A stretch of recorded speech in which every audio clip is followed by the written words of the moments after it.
Gure Eskuk eta Euskal Herria Baterak elkarrekin ospatuko dute aurtengo aberri eguna.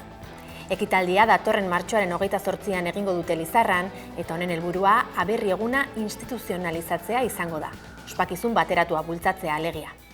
Euskal Herria gure nazioa dela pentsatzen dugunok, eremu bat behar dugu egun hori elkarrekin ospatzeko, adierazi du Gure Eskuk.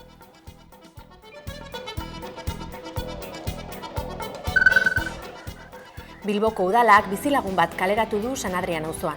Udalaren jabetzako etxebizitza batetik bota dute AZET sindikatuko kideak azken momentura arte negoziatzen saiatu diren arren.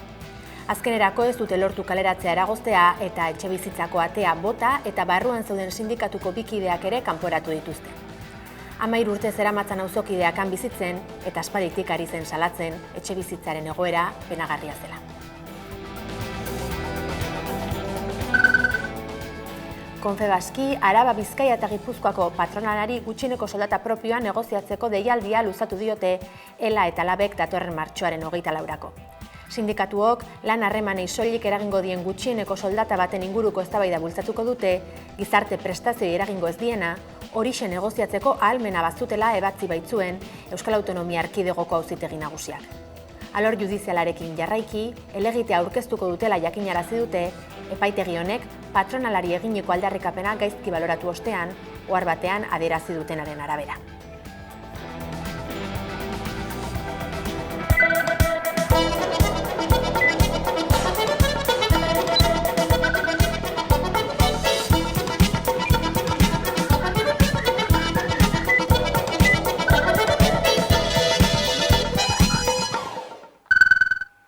Gabon guztioi eta ongi etorri otsailaren 24ko albistegira. Santurtzingo udaltzaingoaren lan eskaintza publikoaren aferan beste kapitulu bat ireki da. Izan ere, udalerriko EAJak kasua ikertzeko ikerketa batzordea bertan bera utzi du eta kasua fiskaltzara eraman du. Santurtziko Eusko Alderdi Jeltzaleak bertan bera utzi du bertako udalean lan eskaintza publikoaren afera aztertzeko ikerketa batzordea. Hala iragarri diete astelehen honetan bozeramaileen batzordean oposizioko taldeei. Horren arrazoia da EAJak udaltzaingoaren subofizial kargurako oposizioaren kasua fiskaltzara igorri duela, ondorioz jeltzaleek gai horren inguruan gauzatutako kudeaketa politikoaren xehetasunak eremu publikotik at egongo dira. Ikerketa batzordearen 2 saio bakarrik burutu dira. Bigarrenaren atarian aurkeztu zuen Karmeletu bi alkateak dimisioa eta bertan Sonia López segurtasun zinegotzioiak EAJaren presioak salatu zituen udaltzaingoaren subofizial kargurako azterketa publikoan profilak lehenesteko. Hain zuzen, tubila bera zen batzordea giratu behar zuena. Santurtziko EAJaren erabakiak beraz bide ematen dio ikerketa judizialari, izan ere López zinegotzioiaren mezu elektronikoak aztertu ostean hartu du neurria Santurtziko udalak, delitu zantzurik egon den fiskalak aztertu dezan. Oposizioko alderdiek begitxarrez ikusi dute hori kasuaren bide politikoa ere aztertu behar dela iritzita eta EAJak ateak itxi dizkio horri. Kontuak kontu ostegun honetako osoko bilkuran aurkeztuko du Karmeletu bilak dimisio ofiziala eta martxoaren 5erako deitu dute inbestidura saioa.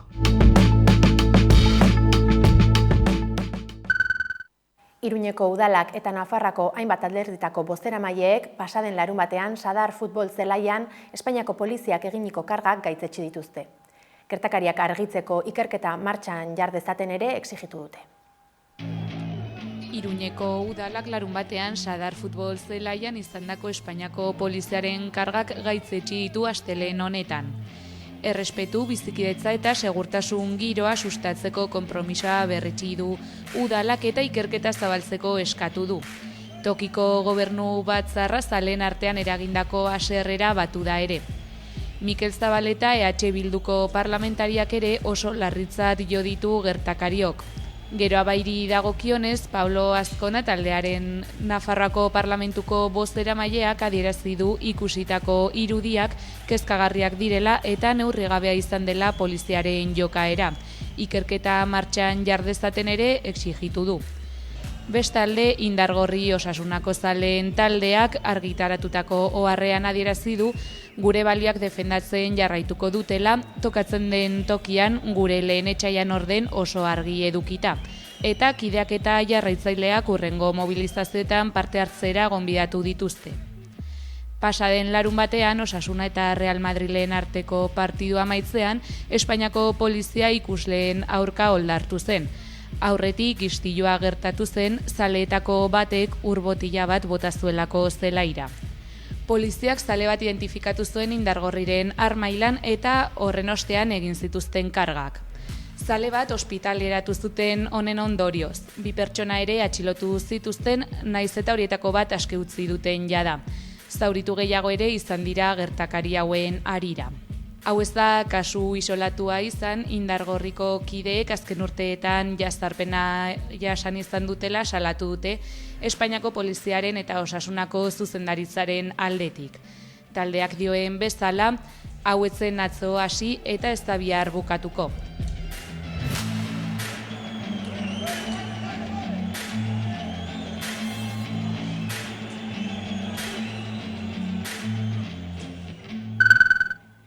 Lab sindikatuak Donostian migratzaile bat jipoitu zuen udaltzaingoa ofizialorde izendatu dutela salatu du.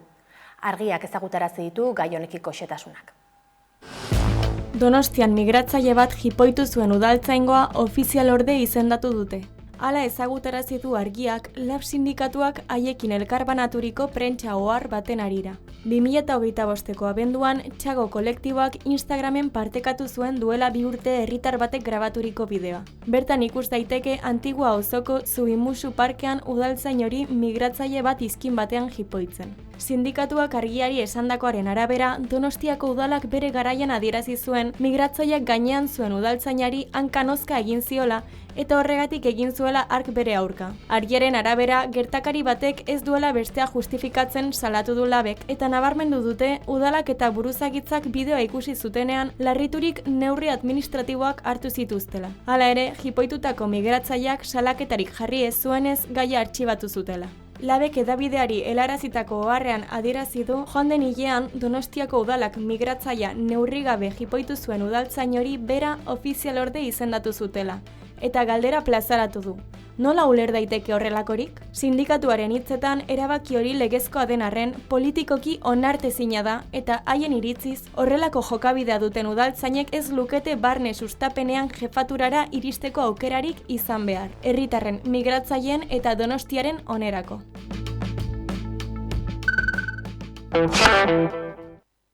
Odola emateko prozesua erraza izateaz gain ez du denbora gehiegirik behar eta hitzordurik ere ez. Euskadiko odolemaien elkarteak poltsa batekin 3 lagun laguntzeko aukera dugula gogorarazi du eta ona hemen Maite de Felipek honen inguruan eginiko analisia. Euskadiko odolemaien elkarteak zabaldutako datuen arabera, egunean 400 pertsonak eman beharko lukete odola Araba, Bizkaia eta Gipuzkoako ospitalen beharrak asetzeko. Dena den askotan kopuru horretara iristea zaila dela ohartarazi dute, batez ere jaiegun eta oporraldietan, esaterako uztailean, abuztuan, aste santuan edo gabonetan. Zehazki aurtengo gabonetan Osakidetzak odola emateko deia egin zuen, oporraldien ondorioz erreserbek behera egin zutelako. Ildo horretan elkarteak azaldu du odola emateko prozesuak 20-30 minutu baino ez duela irauten, eta horri esker gutxienez 3 gaixo lagun daitezkeela. Beraz, azter dezagun odola eman alizateko jarraitu beharreko urratsak. Egia da, odola eman alizateko badirela 3 baldintza bai ala bai bete behar ditugunak. Adin nagusikoak izan behar gara, eta adinari dagokionez ere gehienez 65 urte izango ditugu lehenengo aldia baldin bada. Bale? Pisuari dagokionez beti 50 kilo edo gehiago pixatuko ditugu, eta gainera gurean ez gara inoiz barautan egongo. Hau da, odola emateko aurretik gozalduta. Egongo gara, edo baskaldu ostean baldin bada, digestio egingo dugu, eta orduan gerturatuko gara odola ematera. Elortzak aipatutako baldintzak betetzen direnean, elkarteak berak luzatutako galdetegi bat bete beharko da. Horretan batez ere osasunaren inguruko galderak erantzun ohi dira. Ondoren galdetegia mediku batekin birpasatu eta 3 froga egin beharko dira. Tentsioa neurtu, pultsoa hartu eta hemoglobina kopurua begiratu, behatzean egindako ziztadatxo baten bitartez. Fakultatiboaren oniritzia jaso ondoren, besaulki batean eseri eta prozesua abian jarriko da. Odola emateko, beti besaulki baten eserita edo ordietzan egongo gara, eta poltza betetzeko 7-10 minutu behar ditugu. Poltza horretan, 450 mililitro sartzen dira, behin poltza beteta, beste 5 minutu gurekin, ze jakin badakigu, egun horretan oso importantea dela, likido asko edatea, odol hori, alik eta lehen berreskuratzeko. Esan bezala odolemaile bakar baten poltsa batekin 3 bizitza salba daitezke. Horren arrazoia lortutako odoletik hainbat osagai desberdin atera daitezkela da. Guk beti izaten dugu odolemate bakar batetik, odol poltsa bakar batekin 3 bizitza ezberdin salbatzeko aukera duzula, eta hala da. Guk egingo duguna da zure odol hori satikatu, osagaien arabera, eta zure hasierako odol poltsa hori, batean plaketak dituen poltsa baten bihurtuko da, beste poltsa baten zure globulo gorriak edo ematiak izango ditugu, eta azken poltsa baten plasma. Eta orduan, bai, gertatu daiteke zure plaketak Donostin dagoen gaixo onkologiko batek hartzea, zure globulo gorriak Txagorritxu ospitalean bukatzea, hor pertsona batek anemia duelako eta behar dituelako, eta zure plasma agian kruzesera jutea eta bertan erabiltzea. Beraz, hori, importantea da jakitea nola keinu txiki honekin, 20-30 minutu hauekin, 3 pertsona ezberdinen bizitza salbatzeko aukera izango duzula, edo bestela fijo 3 pertsona ezberdinei laguntzeko aukera izango duzula. Laburbilduz, odola ematearen prozesua erraza da, denbora gutxi hartzen du eta ez da hitzordurik hartu behar. Jantokietako langileen hitzarmen berria sinatu dute ELA, LAB, Comisiones Obreras eta UGT sindikatuek. Akordioa 2032. urtera arte izango da indarrean. LAB, UGT, ELA eta Comisiones Obreras sindikatuek Araba, Bizkaia eta Gipuzkoako sukaldaritza kolektiboko lehen hitzarmena sinatu dute astelehen honetan otsailaren 23an. Laben arabera, akordioak sektorearen estatalizazioari amaiera ematen dio eta langileen lan baldintzak nabarmen hobetuko ditu. Euskal Autonomia Erkidegoan 11.000 langile inguruk dihardute sektorean. Orain arte, jantoki publikoetako langileek hitzarmen propioa zuten bitartean, jantoki pribatu eta itunpekoetakoek estatuko ostalaritzako hitzarmena aplikatzen zuten. Sinatutako akordioarekin aurrerantzean sektore osoak izango du berezko lan esparrua. Lan baldintzei dagokienez, urteko lanaldia 1.582 ordutan ezarri dute eta 20 eta 24 arteko soldata igoerak adostu dituzte. Halaber, antzinatasun osagarria gaueko lanaren, igandeen eta jaiegunen plusak jasoko dituzte langileek. Aldi baterako ezintasun kasuetan lehen egunetik 75%ko estaldura bermatuko da. Gainera, berdintasun plana eta jasarpena prebenitzeko zeinari aurre egiteko protokoloak ezarriko dituzte. Labek azpimarratu du sektorea oso feminizatua dela eta sukaldaritza kolektiboa funtsezko zerbitzua dela gizartarentzat. Sindikatuek langileen mobilizazioak txalotu dituzte eta lortutako hitzarmena borroka horren erantzun zuzena dela nabarmendu dute. Aiaraldeako industrian inguruko 11 albiste entzun ditugu azken garaiotan, tamalez onak ez direnak, Maderas de Llodioko enplegu erregulazio espedientea alde batetik, Tubos Reunidosen iragarritako kaleratzeak ere bestalde, azken hauek greba eta mobilizazioak ere sortu edo bultzatu dituzte, eta egoeraren larritasunaz eta Aiaraldeako industriaren etorkizun horri buruz hitz egiteko gonbidatu dugu gaurkoan Mikel Etxebarria, ELA sindikatuko Industria Federaziokoa arduraduna. Eguerdion, Mikel, mila esker gonbita onartu izanagatik. Kaixo. Aipatu dugun bezala, Maderas de Llodio, Tubos Reunidos, Aiaraldeako industria krisian dago? Eta aurretik, Guardian, Glavista eta beste enpresa batzuk, bai izen behar da, pairatzen ari garela eskualdean, Aiaraldean desindustrializazio prozesu handi bat, eta, islada izan zen, beste pasan ostiralean, Amurreon egon zen manifestazio jendetsu ez. Nik uste dut eskualdea bizkat esateko desanparatuta aurkitzen ari dela. Alde batik dauzkagu enpresak inposatu nahi dutela lanposten suntsipena eta industriaren deuseztea.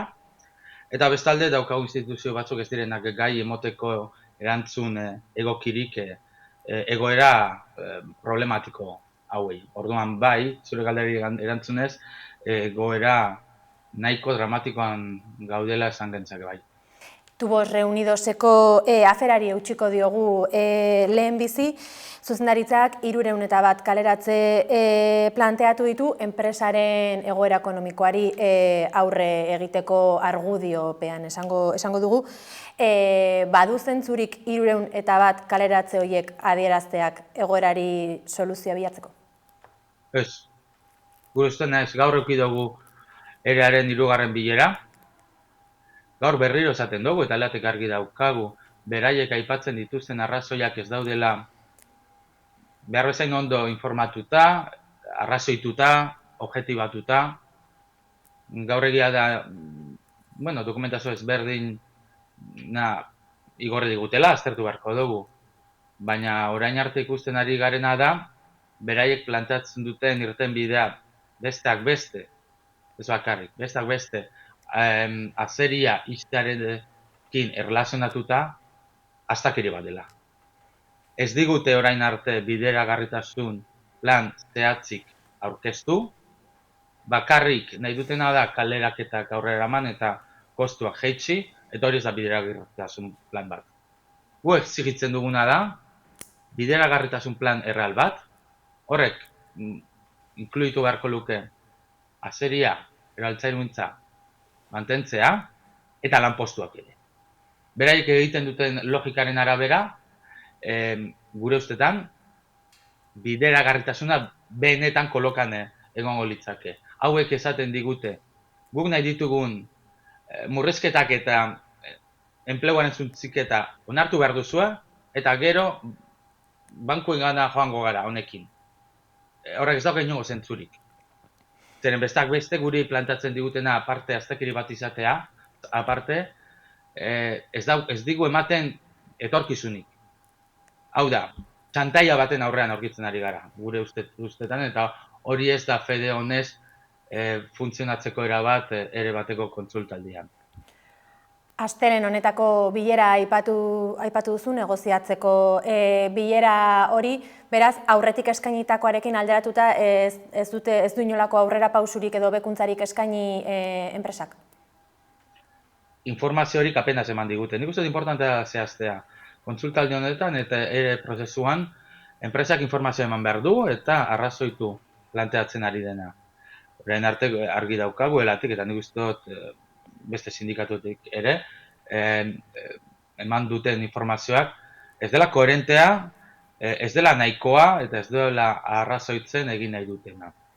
Bestalde egia da, enpresa egiten ari dena da, indemnizazioetarako, horre jubilazioetarako zerbait mahai gainean jartzea, baina guretzat harrinago zein behar du beste gauza batzuei buruz. Hau da, zein da etorkizuna, zein da bideragarritasun plan bat, zein da benetako estrategia enpresa honena, zer ari dira hitz egiten bankuekin, tepirekin, bestekin, porque gurekin ez dira hitz egiten ari argitasunez eta informazio guztia ematen. Orduan, egoera baten, nun ezakizu zer nahi duen enpresak nola eta ze bideragarritasun eta ze etorkizun nahi duen, ez gara gai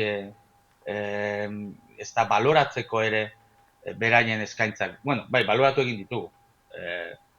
Gure ezezko borobila esanez gaurko bileran berriro ere. Beraz, gardentasun falta egozten diozue enpresari? Bai, gardentasun falta eta fede txarra ere. Arazo asko ukitzen ari gara bileretan, arazo asko ukitzen ari gara zeren bileren aktetan enpresa ez dagi garbi jokatzen, arazo asko ukitzen ari gara zeren bileretan agertzen dena gero beraien bertzioekin ez dena erreala plantillarik komunikatzen ari da, nahazten ari da, negoziatzen ari garen langileen ordezkariok eta sindikatuen gainetik pasatzen ari da, eta guretzat, honen arabera, enpresa ez dabil garbi jokatzen, ez dabil fede honez jokatzen, eta hori behin da berriz mahai gainean agerian utzi nahi izan dugu. Grebarako hainbat deialdi luzatu ditu baita ere Tubos Reunidoseko enpresa batzordeak, otsailaren 17an lehenengo lanuztea, astelehen honetan bigarrena. Zer nolako balorazioa egiten duzue greba egun edo lanuzte horien inguruan? Bai, eta gero egunero 4 orduko paroak ere badaude, eguneko unean jarraipena daukagu, jendea borrokan ari da, greba egiten ari da, eta piketeetan parte hartzen ari da. Gaur bilerara sartu baino arinago, hor 100 jende zegoen, bilera baino arinago, gero bilera eta gero 5 ordu beranduago ere gure zain egon dira, bizka eta azalpenak entzuteko, parte hartzea oso ona izaten ari dela uste dugu eta horrela jarraitu behar dugula. Madeiras de Llodioren auziari eutxiko diogu orain, pasaden irailean ezagutarazi zuen Garnika konpainiak 39 kaleratze egiteko zuen intentzioa, azkenean 35 izan ziren. Zer nola justifikatu zituzten kaleratze horiek eta justifikazio hori nola baloratzen duzu? Bueno, irailean, pasan urteko irailean, arrazoi batzuk plantatu zituzten kaleratzeko egiteko. Gukelatik, hasieratik izan genuen arrazoi horiek ez zirela benetakoak, errealak. Maderaseko langileak greban hasi ziren irailean eta oraindik ere mantentzen dira. Hilabete batzuk beranduago pasadan astean jaso genuen epaia. Epaia horrek argi izaten du. Maderase plantatutako arrazoiak ez dira legearen araberakoak, ez dira errealak, eta era batean epaiak arrazoi horren kontra egin zuen. Eta Maderase planteatutako arrazoi horien aurka. Egia da, gaur egun daukagun epaiak ez duela automatikoki suposatzen kaleratutako 35 itzuli behar direla. Hori enpresaren esku geratzen da. Guk argi daukagu, jarraitu behar dugula borrokan, jarraitu behar dugula greban, kaleratutako hauek itzuli arte. Baita ere, nik uste dut importantea dela zehaztea, Maderasen proiektu industriala ere, beraiek enpresa plantatzen zuten neurriak, uste gu kolokan jartzen zuela etorkizuna. Zeren neurri horiek suposatuko luke Maderasen produkzioaren 40% Errioxara deslokalizatzea. Gu nahi duguna da, epaiak esaten duen arabera, arrazoiak ez badira bidezkoak eta legezkoak, kaleratutakoak barrura itzuli behar dira. Eta gainera, etorkizunari begira, enplegu eta bideragarritasun bermeak ere negoziatu eta adostu nahi ditugu enpresarekin, eta horregaitik Maderaseko kolektiboa ere oraindik mantentzen da greban. Aipatu duzu, auzitegiek plazaratutako ebazpena, kaleratzeak bidegabeak zirela eta zuzenbidearekin bat egiten ez zutela plazaratzen zuen ebazpen hori. Espero zenuten sententzialakoa izango zenik? Guk gehiago nahi genuen. Hau da, guk eskatzen nuen lehenegoko eskaera moduan, kaleratze hauek nuloak izatea, hau da automatikoki eskubidea aukitza langileak, ez enpresak, langile hauek enpresara itzultzeko, ez? Hori ez dugu lortu, baina bai egia da nik uste desakreditatu eta geratu da enpresa, beraiek argudiatutako arrazoiak ez ditulako onartu epaitegiak. Aipatu behar da ere, epai hau ez dela irmoa, aukera dutela alde ezberdinek errekurritzeko eta hori aztertzen ari gara ere. Aipatu duzun greba hori, ia 160 eguneko greba da. Ez da erresa izango langileentzat, nolakoak izan dira hilabeteok plantillarentzat? Oso gorra da, horren beste egun greban, horren beste egunero enpresa aurrean piketetan, horren beste mobilizazio, bilerak ere desente uki izan ditugu, naiz eta azkeneko asteetan batzordeak eta sindikatuk nahi izan dugu negoziazioa eraiki epaiketa egin aurretik, enpresak nik uste jokatu duela dena aldeko sententzia bat eukitzeko, hori ez dauka, orain, eta nik uste dut gogorra da, baina nik baloratu behar dut benetan kolektibo honek, langile hauek eta grebalari hauek duten duintasuna eta determinazioa. Benetan txalogarria da, denbora asko daramatzate, hilabete asko, eta oraindik ere gaitasuna dute eta indarra dute aurrera jarraitzeko nitzako hau benetan miresgarria da. Aipatu ditugun bi enpresetako Tubos Reunidoseko eta Maderas de Llodioko langileak eta senitartekoak arduratuta egon badaudela pentsatzen dugu, baina eskualdea oroar nola dago, ze giro sumatzen da kaleetan, bi kasu hauengatik eta aurretik aipatu dituzun besteengatik ere nolakoa da giroa? Nego nintzen ostiraleko Amurriako manifestazioan, aurretik ere egon izan naz, batez ere igual Laudion ere egin izan diren manifestazio ezberdinetan. Atzekabe puntu bat badago, baina borrokatzeko grina ere bai. Eskualde honetan ez du gontzat ematen aurrera ematen ari diren lanpostuen zuntziketa eta desindustrializazioa, injustua da, onartezina da, eta gogorra da egoera hauek pairatzea, zeren azkenan sufriarazten digutena ez da bakarrik zuzeneko enplegua, baizik eta zer sortarazten duen eta zer eragin duen beste era batean ere eskualdean, komertzioetan, bizitzan, ohikoan, bai gogorra da, baina nik somatu neban adibidez pasadan ostiralan zen emozio asko, haserrea ere, eta baita bai borrokan jarraitzeko autu argia. Eta hemendik aurrera zer nola irudikatzen duzue etorkizun hurbil hau borrokan jarraitzeko aurreikuspenekin? Maderasen aipatu dizudana, epai bat dago eta nik uste dut 35 hauek barrura sartu behar dira, hor negoziaketa ereki beharko dugu.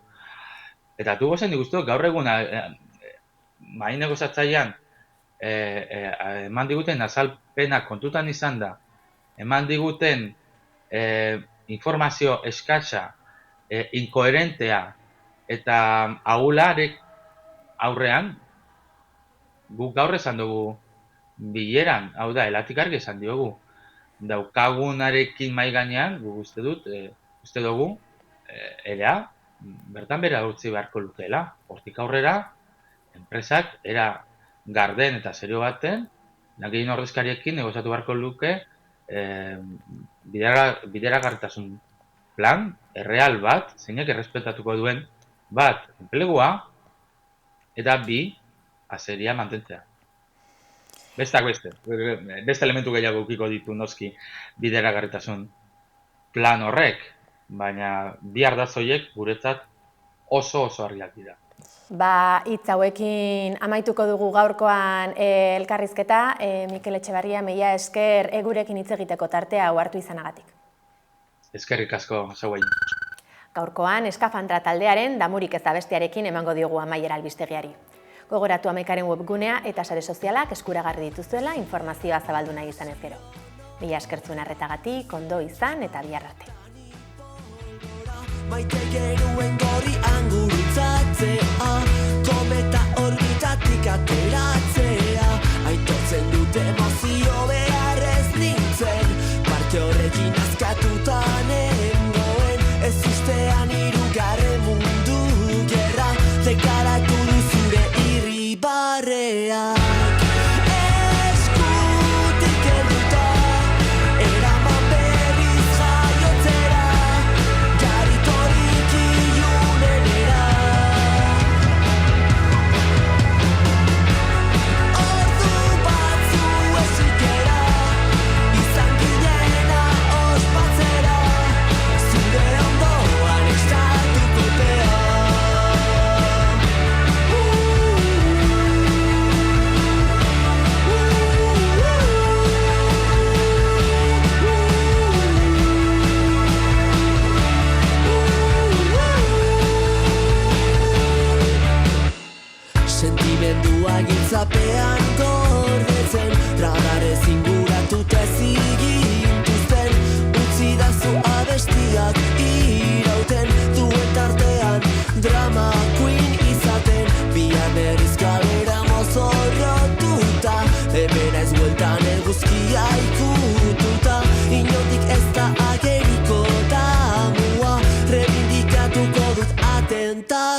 zerua